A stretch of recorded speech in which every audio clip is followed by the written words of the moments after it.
ख्रिस्त में अति सम्मानीय फादर विलियम उग्रे, विकार जनरल, सभी पुरोहित भाइयों, धर्म बहने, अति प्रिय माता पिताओं, भाइयों और बहनों और प्यारे बच्चों, आज हम प्रभु का समर्पण का त्यौहार मना रहे हैं। तो आज हम प्रत्येक जन को विचार करना है कि हमारे पास क्या है। माता मरियम और योसेफ के पास तो पिता ईश्वर की कृपा पात्र माँ ने बनी और उनके लिए एक पुत्र मिला। उस पुत्र को जोसेफ और मरियम पिता ईश्वर को चढ़ाने के लिए ले गए। हमारे पास क्या है जो हम उसको चढ़ाने के लिए लेंगे या आज लाए हैं? तो आप सबसे मैं एक काम करवाना चाहता हूं। बगल वाले को पूछिए आपके पास क्या है, पूछिए। कहे नहीं पूछ रहे हैं, पूछिए आपके पास क्या है। हाँ, माता मरियम और जोसेफ के पास कौन थे? यीशु थे। हमारे पास कौन है, क्या है? कहे तो हमारे पास ईश्वर का दिया हुआ वह जीवन है जिसको हमको ईश्वर को देना है। इसलिए हमारा कुछ भी नहीं है, हमको ईश्वर के लिए सब कुछ को समर्पित कर देना है, क्योंकि सब कुछ ईश्वर का है। हम जानते हैं कि ईश्वर ने हमारे लिए इस दुनिया को बनाया और 6 दिन में पूरा किया।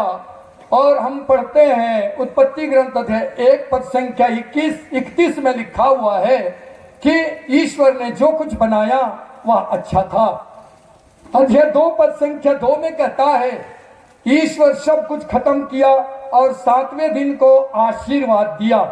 और आप बताइए, पहला, दूसरा, तीसरा, चौथा, पांचवा, छठवां दिन को आशीर्वाद क्यों नहीं दिया? वहां लिखा हुआ नहीं है। बाइबल आप खोल के पढ़ेंगे तो वहां लिखा हुआ नहीं है कि पहला दिन को आशीर्वाद दिया, दूसरा दिन को आशीर्वाद दिया, नहीं है। 7वें दिन को उन्होंने आशीर्वाद दिया और उससे पवित्र माना, क्योंकि वह दिन ईश्वर के लिए समर्पित है। इसलिए जो विश्वासी रविवार के दिन को अगर ईश्वर के पास नहीं जाता और अपने आप को ईश्वर के सामने प्रकट नहीं करता और आशीर्वाद नहीं लेता, तो सोमवार से लेकर शनिवार तक वो दिन आशीर्वादित नहीं होता है। ईश्वर ने इन दिनों को हमारे लिए दिया और हमें वो बुलाते हैं ताकि हम लोग सब कोई अच्छी तरह से ईश्वर की पूजा आराधना कर आशीर्वाद प्राप्त कर सोमवार से शनिवार तक हम जहां कहीं भी जाएंगे वह दिन आशीर्वाद से भर जाएगा। इसीलिए परिवार में आज हम देखते हैं कि हम कहते हैं मेरा है। बताइए, आपका बच्चा आपका है? नहीं है, वो ईश्वर का है। ईश्वर ने दिया है, उसे समर्पित कर दीजिए। हम लोग जानते हैं उत्पत्ति ग्रंथ अध्याय 22 में इब्राहिम के लिए ईश्वर ने एक संतान दिया और इब्राहिम को ईश्वर कहता है उस बेटे को मेरे लिए समर्पित कर दो। कितना तकलीफ हुआ होगा, कितना दुख हुआ होगा, रात भर रोया, दिन भर चैन से नहीं रहा होगा, लेकिन अपनी पत्नी को नहीं बताया। सब भी बोलेंगे एक दूसरे को नहीं बताना, बोलो नहीं बताना, एक दूसरे को नहीं बताना। यही तो हमारी कमजोरी है। यीशु बोलता है सुसमाचार का प्रचार करो और आप बोल रहे हैं नहीं बताना है। अरे हमको बताना है। हम यही गलत कर्म करते हैं। हमको बताना है कि यीशु हमारा मुक्तिदाता है, जिसको माता मरियम और योसेफ ने पिता ईश्वर को चढ़ाने के लिए ले गए। बताना है, बोलो अभी बताना है। सब बोलेंगे, पेड़ तरफ वाले भी बोलेंगे बताना है। हाँ, बताना है कि पिता ईश्वर ने हमारे लिए उस यीशु को दिया। उससे पहले पिता ईश्वर ने इब्राहिम के लिए इसहाक को दिया, उससे मांगा और वो जाता है, कहता है, क्या कहता है? उत्पत्ति ग्रंथ 22 पद संख्या 16 में कहता है तुम अपने एक लौते बेटे को मेरे लिए बलिदान चढ़ाओ। बलिदान चढ़ाने के लिए ले गया, समर्पित करने लिया, ईश्वर के लिए देने गया। रोज बोलता था होगा इब्राहिम, पिता ईश्वर ने कहा तुम्हारे बच्चे आकाश की तारों की तरह, समुद्र की बालू की तरह होंगे, और एक बच्चा मिला, उसको भी मांग रहा है, भाई क्या करूं? कोई बात नहीं, ईश्वर का है, ईश्वर को दे दो। चला गया, अंत में सब कुछ हुआ, वेदी पर चढ़ा दिया, छुरा उठा लिया और उसको काटने वाला था। काटने वाले थे कि नहीं थे? पुरुष लोग बोलेंगे पति पत्नी को मत काटना, बोलो यार, हेलो, पत्नी को मत काटना, ईश्वर है बचाएगा। ये बात है कि ईश्वर ने वहां पर उससे कहा अपने बेटे पर हाथ नहीं लगाना। और देखिए, समर्पित करने से क्या होता है, हमारे लिए आशीष और कृपाएं आती हैं। ईश्वर कहता है, उत्पत्ति ग्रंथ 22:18-19-20 अब पढ़ेंगे तो वो कहता है, तूने मुझे अपने पुत्र को देने से इनकार नहीं किया, इसीलिए मैं आशीर्वाद बरसाता रहूंगा। हमारे परिवार में आशीर्वाद क्यों नहीं मिलता है? क्योंकि हम सबको अपना बनाना चाहते हैं। ईश्वर का है, उससे भी अपना बनाते हैं। ईश्वर का है, ईश्वर के लिए दे दो। जैसे लोगों ने उस समय जब यीशु ख्रिस्त इस दुनिया में थे, तो यीशु ख्रिस्त ने लोगों से कहा, जो कैसर का है उसे, और जो ईश्वर का है उसे मनुष्य के लिए दे दो। क्या के लिए दो? तो सबको एक दूसरे को बोलो, जो ईश्वर का है उसे ईश्वर को दो। बगल वाले को बोल, और एक बार जरा हिला के बोल, जो ईश्वर का है उसे ईश्वर को दो। हम लोग सुने ना, शुरू में हमारे विकार जनरल बोले कि आज पुरोहितों का और धर्म बहनों का ये समर्पित दिन है, तो आप बोल दिए ना आप लोग, जो ईश्वर का है उसे हर बेटे को ईश्वर के दिल को देना है। मंजूर है? मंजूर है, शाबाश। हर बेटी को भी ईश्वर के लिए देना है, मंजूर है? कुछ लोग बोल रहे नहीं है फादर, देखा जाएगा बाद में, एक ही तो संतान है भैया, बुढ़ापे में क्या होगा? अरे बुढ़ापा को तो वही जानेगा, ऊपर वाला। आज क्यों फिक्र कर रहे हैं? और इब्राहिम को सोचिए, जिसके लिए ईश्वर ने एक ही संतान दिया था, वो बड़ी ईमानदारी से ले गए चढ़ाने के लिए। क्या ईश्वर उसको बचाए अथवा नहीं बचाए? बचाए। और आज पूरे विश्व में हम लोग उसके बेटे बेटियां हैं, विश्वासी पिता के पुत्र हैं। समर्पित करो। इसलिए तो सुक्ति ग्रंथ अध्याय 16 पद संख्या 1 और 3 में कहता है, 1 में कहता है, मनुष्य योजनाएं बनाता है लेकिन उसकी सफलता ईश्वर के हाथ में है। इसलिए पद संख्या 3 कहता है, अपने सभी कार्य ईश्वर के लिए समर्पित कर दो और तुम्हारी योजनाएं सफल होंगे। अपनी सभी योजनाओं को ईश्वर के सामने लाइए, सब कुछ ठीक हो जाएगा। हम लोगों को करने की जरूरत नहीं है, हम लोगों को बस उसको चढ़ाना है, विश्वास होना है। ओ माता मरियम और जोसेफ को भी हम जानते हैं, एक ही पुत्र था, और वहां पर उस मंदिर में क्या क्या घटनाएं हुई। वहां पर नबिया थी, एक और आदमी था, वो देखा और उसके बारे में बहुत सारी चीजें कह दी। माता मरियम ने किसी से कुछ नहीं कहा, कहीं वहां लिखा है, वो उन सब शब्दों को अपने कपाल में रखी। कहाँ रखी? हेलो, कपाल में रखी, हृदय में रखी। और हम लोग कहाँ रखते हैं? कपाल में। इसीलिए तो पिता परमेश्वर विधि विवरण ग्रंथ अध्याय 6 पद संख्या 5 में कहते हैं, ये शब्द आज मैं तुम्हें सुना रहा हूं, उसको अपने हृदय में अंकित करो। और कहता है विधि विवरण ग्रंथ अध्याय 32 पद संख्या क्या कहा कहता है? 46 और 47 कहता है, जो शब्द आज मैं तुम्हें सुना रहा हूं, ये मेरे शब्द नहीं है, इस पर तुम्हारा जीवन निर्भर है। इन शब्दों को तुम अपने हृदय में अंकित करो। सबसे पहले ईश्वर के वचन को किसने हृदय में रखा? हेलो, किसने रखा?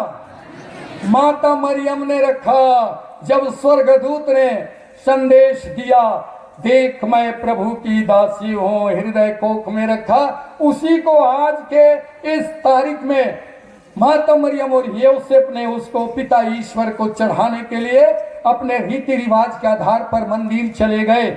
अगर वहां आगे पढ़ेंगे तो लिखा हुआ है कि यीशु अपने आदत के अनुसार मंदिर जाया करते थे।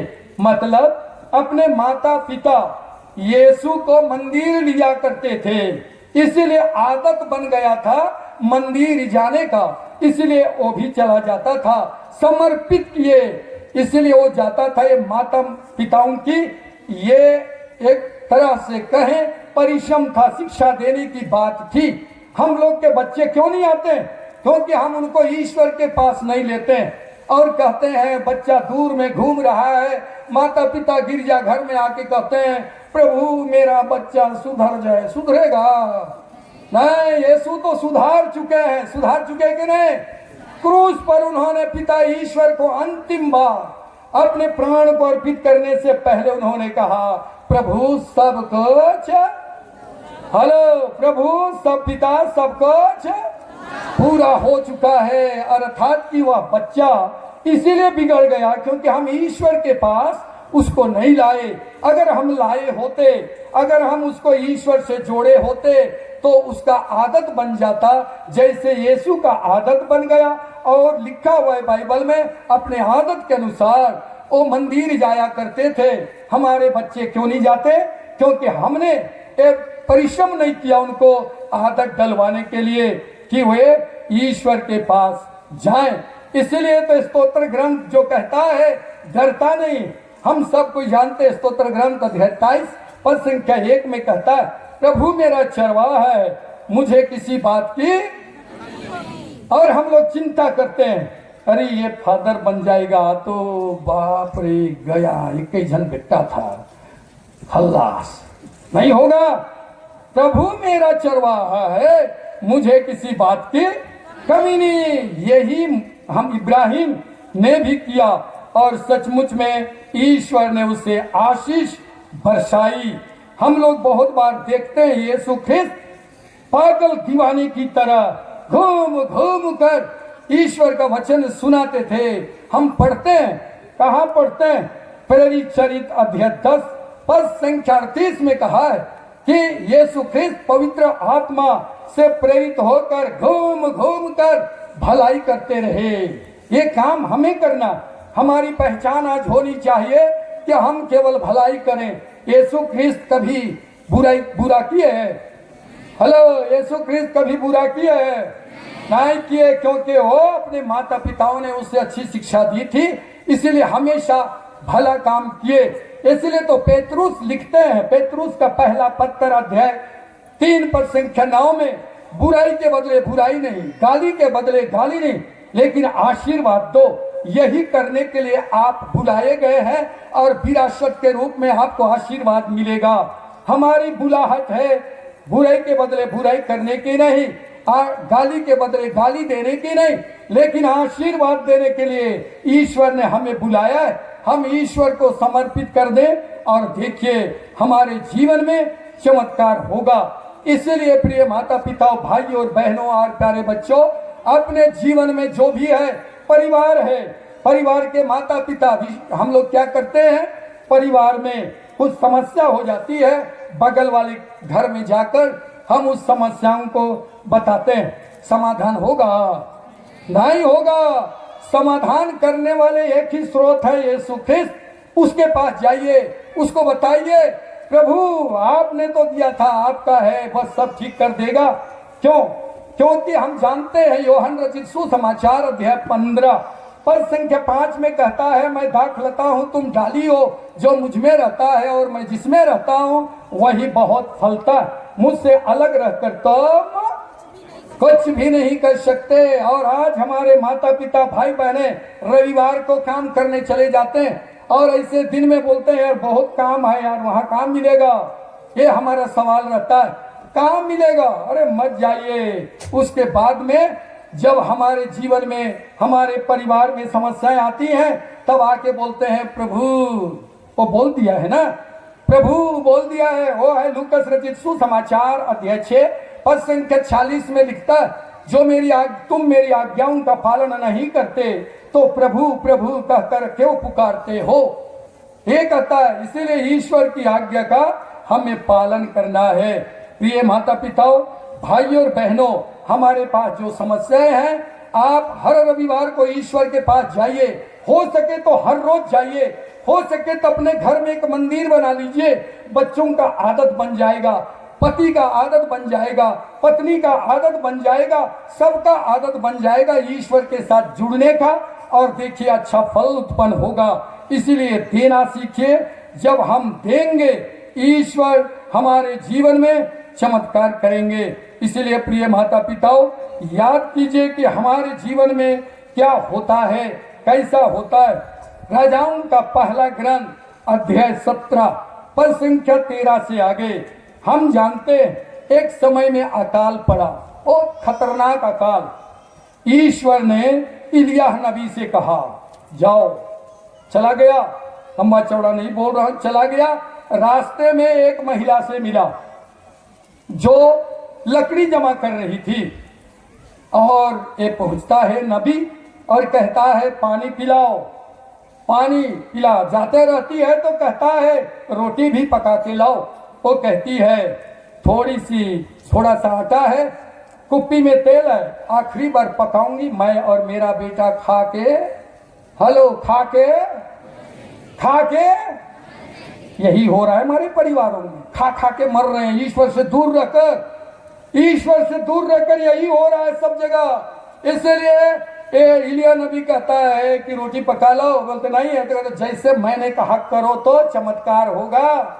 और वो जाती है, एक रोटी पका के लाती है, शायद जो आटा था उसको उलाट भी दी होगी, सब खत्म। सोची होगी यही आदमी खा देगा, कहाँ से आया मेरा बेटा और मैं, खा के मरेंगे बोले, लेकिन बिना खाए मर जाएंगे।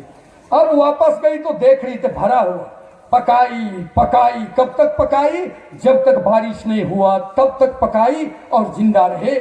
हम लोगों को भी यही समर्पण करना है। थोड़ा है, मत बोलिए थोड़ा है, देते जाइए, ईश्वर देते जाएंगे। क्योंकि हम लोग जानते हैं लूकस रचित सुसमाचार अध्याय 6 पद संख्या 38 में कहता है दो और तुम्हारे लिए दबा कर, थोड़ा सा दो, कैसे मिलेगा, दबा कर, और कैसे मिलेगा, हिला कर, और कैसे मिलेगा, ऊपर उठी हुई, और कैसे मिलेगा, पूरी की पूरी नाप आपके गोद में क्या किया जाएगा, डाल दिया जाएगा। देंगे तब ना मिलेगा, ऐसा ही रहेंगे तो नहीं मिलेगा। सोचिए कि मरियम और योसेफ ने एक ही बेटे को समर्पित करने के लिए लिए कि नहीं लिए? पूरा दुनिया को यीशु ने बदल दिया कि नहीं बदल दिया? अकेले बदल दिया, क्योंकि अपने आप को ईश्वर के लिए समर्पित किया। सोचिए, मैं एक फादर हूँ, यहाँ का पल्ली पुरोहित कहाँ बदल रहा है? मतलब इसमें कुछ कमी है। ईश्वर को समर्पित करना है कि नहीं करना है? करना है। सब कोई बोलेंगे एक दूसरे को, ईश्वर को समर्पित करना है। ये बोल, उसको बोल, हाँ, ईश्वर को समर्पित करना। थोड़ा ऐसा हमको रहना है, ईश्वर को क्या करना है, समर्पित करना है। और देखिए, हम भी गांव को, घर को, पूरे इलाके को, पूरे पल्ली को, पूरे देश को बदल सकते हैं कि नहीं सकते हैं। लेकिन बदला, खुद को नहीं बदले तो दूसरा कहे बदलने चला है। हमको बदलना है, बाकी अपने से बदल जाएंगे। पहले अपने को बदलना है और बाकी सब अपने आप बदल जाएगा। प्रिय माता पिताओं, भाइयों और बहनों, याद कीजिए मत्ती रचित सुसमाचार अध्याय 14 पद संख्या 13 से 18। एक ही पल बताता, क्योंकि रिमोट लगा है, नहीं तो खत्म नहीं होता है मेरा, लोग जानते हैं, इसीलिए रिमोट लगा है। तो इसको कल बताता हूं। मत्ती रचित सुसमाचार अध्याय 14 पद संख्या 13 से 18 तक लिखा हुआ। क्या लिखा हुआ है? यीशु के पीछे भीड़ चल रही थी, बहुत भीड़ था, लोग 3 दिन से घूम रहे थे। तब शिष्यों ने आकर यीशु से कहते हैं, ये विदा कीजिए, नहीं तो ये लोग का खत्म, 3 दिन हो गया, खाने के लिए नहीं है, कहां रहेंगे? तब यीशु फिलिप से कहते हैं, दूसरे से नहीं। क्यों फिलिप से कहते हैं? क्योंकि फिलिप उसी इलाके का आदमी था, उसको मालूम था, इसीलिए परीक्षा लेने के लिए यीशु कहते हैं फिलिप से, तुम ही जाके खिलाओ। बोलता है इतना में कहाँ मिलेगा, पैसा कहाँ है, इतने लोग हैं। कम से कम कितने लोग थे? कितने लोग? 5 लोग। तो एक आदमी बोलता है, एक चेला के, एक बच्चे के पास कितना रोटी है? 5। और एक बच्चे के पास 2 रोटियां, एक मछली, 5 रोटी। आपके पास कितना है? पूछिए, आपके पास कितना है? सबको पूछिए। हाँ कितना है? उसके पास तो 5 रोटी और कितने थे? 2 मछलियां। वो क्या कहते हैं? उसको मेरे पास लाओ। उसको किसके पास लाओ? पद संख्या 18 में पढ़ेंगे तो लिखा हुआ है, उस जो 5 रोटी और 2 मछली को किसके पास लेना है? यीशु के पास। हर माँ बाप अपने बच्चे को कहाँ लेंगे? कहाँ? अरे माताएं अपने पति को कहाँ लेंगे? मैं तो बोल रहा दुकान लेंगे साड़ी खरीदने के लिए, नहीं, कहाँ लेंगे? यीशु के पास। और पितागण अपनी पत्नी को कहाँ लेंगे? मैं तो बोल रहा बाजार लेंगे, यीशु के पास लेना है। माता पिता बच्चों को कहाँ लेना है? वहां बोल दिया है, इनको मेरे पास ले आओ, समर्पित कर दो। और 5 रोटी और 2 मछली को लेकर यीशु ख्रिस्त ने अपनी आंखें स्वर्ग की ओर उठाया, धन्यवाद की प्रार्थना पढ़ी और बांटने का आदेश दिया। 5 रोटी 2 मछली पूरा खाए। सोचिए अगर वो लड़का नहीं देता तो चमत्कार होता? हेलो, लड़का नहीं देता चमत्कार होता? सोचिए आप माता पिता बच्चों को फादर नहीं बनने नहीं भेजेंगे तो चमत्कार होगा? नहीं होगा। इसलिए भेजना है, समर्पित करना है। अरे बच्चियों को भी सिस्टर बनने भेजना है, नहीं तो चमत्कार नहीं होगा। अर्थात कि हम कहाँ जाएंगे? इसलिए वो बच्चा अगर नहीं देता, बहुत कठिन था, लेकिन ईश्वर कर सकते, लेकिन हमारी मदद की आवश्यकता उसको महसूस हुआ, क्योंकि उन्होंने हमें जिम्मा देना था। और खिलाए पिलाए और देखिए बच गया। हम भी थोड़ा है एक दूसरे को बांटे। एक दिन का 24 घंटा होता है, 1 घंटा ईश्वर के लिए देख के देखिए, चमत्कार होगा। आपका एक ही बच्चा है, ईश्वर के लिए देख के देखिए, चमत्कार होगा और होकर रहेगा, क्योंकि ईश्वर चमत्कार करने वाला है। तो चलिए आज आप सोच लीजिए, किसी के लिए आप शिकायत नहीं करेंगे, किसी का कहीं जाके आप बातें नहीं करेंगे। बात करना है तो ईश्वर के पास आकर आप बातें करें, उससे प्रार्थना करें, सब कुछ को ईश्वर के लिए समर्पित कर दीजिए और ईश्वर आपके जीवन में चमत्कार करेंगे, क्योंकि हमारे प्रभु यीशु ख्रिस्त चमत्कार करने वाले हैं। बात करते कि हम सब कुछ को ईश्वर के लिए समर्पित कर दें। सब कोई आंखें बंद करिए।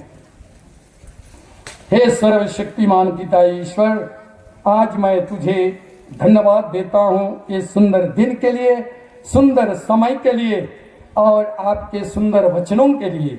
हे ईश्वर, मुझे सिखा कि मैं भी आपके पास जो कुछ मेरे पास है उसको ले आऊं और आप उसमें से चमत्कार करेंगे। मेरे परिवार को, मेरे सभी कठिनाइयों को यीशु के पास मैं ले आऊं, क्योंकि तूने कहा मेरे पास ले आओ और सब कुछ होगा। हे ईश्वर, मुझे अपनी शक्ति और सामर्थ्य दे ताकि मैं सब कुछ को आपके लिए समर्पित कर सकूं और मेरे जीवन के द्वारा चमत्कार हो और आनंद और खुशी के साथ आपसे जुड़े रहकर मैं आपका हमेशा गुणगान कर सकूं। हमारे प्रभु ख्रिस्त के द्वारा आमीन।